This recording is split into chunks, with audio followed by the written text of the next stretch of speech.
terms of storming the Capitol, I mean, obviously, it was just unbelievable. You see it happening live, but it's really hard to it's hard to just realize it's actually happening live time in the country while you're watching the news. And then in terms of the 25th Amendment, I think it makes sense symbolically because I think if this isn't an impeachable offense, then I don't really know what is, like inciting violence and things. But in terms of like practically, I don't think it's really going to do much. Like, while the House will pass, I mean, it's just clearly have 2 weeks to get it done. I don't know if they can move fast enough to actually have it go through before Trump leaves office and Biden comes in. But I think symbolically it's a very good move because I think we need to show that this isn't okay. And, you know, we've had presidents impeached for other things in the past, and I think this is as bad, if not worse. I mean, especially if you think about Clinton, like that was more of a personal thing. You have people in this case storming, you know, the Capitol building. So I'm on board with impeachment. Do I think it's going to be successful? Probably not. What is going on right now is that the same thing what's happening in Italy in the early 20s. That's how fascism was born, by charismatic man keeping preaching this theory that this left movement is going to take over the country and they should support him and this and that, and incited this riot. So did Mussolini.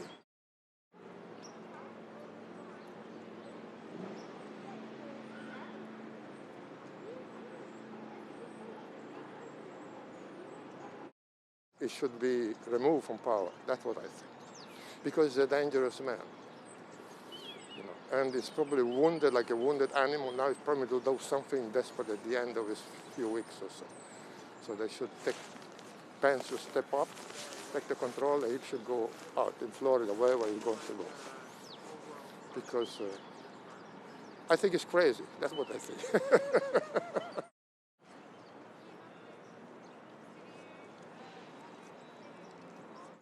It was very ridiculous, like the transpiration of the events that happened on Wednesday with like the entire raiding the Capitol building and like all the people like entering the building. I think like it definitely is the right step to make sure that, you know, we have like the proper protocols to make sure that someone like President Trump, like who may have like instigated like probably the most divisive presidency that I've seen, at least, and my parents have seen, like should not be able to run again.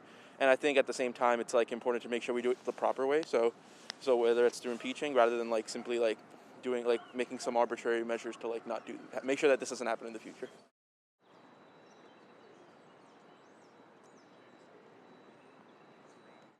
Hurry up and impeach him. And so in the hope that we can get a second impeachment, which is unlikely given the disparity among our representatives in general, but we're only hoping that he will never run for anything ever again. Except from the police.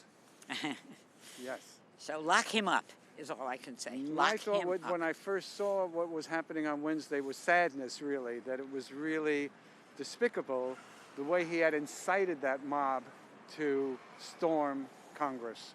And, you know, I agree with my wife about the fact that he should never, ever run for office again, and should probably be indicted for a number of offenses and go to trial. Over the weekend, a family member blocked me on Facebook over the Parler site ban, and so I'm just another casualty. Like, my family is just another casualty because of politics. That I had to lose a family member, I had to be blocked on Facebook because we disagreed over something very fundamental. This family member believes in free speech, and I absolutely believe in free speech, but it should be tempered with responsible behavior. I didn't take it too serious, to be honest. Can't really control what other people doing, but it was crazy. Capitol played real bad defense on that. Could have been handled differently, I guess. When I saw the storming of the Capitol building, I was horrified and I was scared out of my mind. I have kids. I was worried about the kind of future my kids would be growing up in. And I also thought that the rioters were very, very poorly brought up. I mean, how could they not view the Capitol building as sacred? How could they destroy it? I personally ain't vote for him, but if he's allowed to run for a second term, there's no reason why he shouldn't be able to, just because people don't like him. I'm going to quote my 17-year-old, and he said it only took a term for us to come to this conclusion that he needs to be impeached for the second time, that he needs to be removed for being mentally unfit to serve in the most powerful and privileged position in our country. He simply does not deserve it.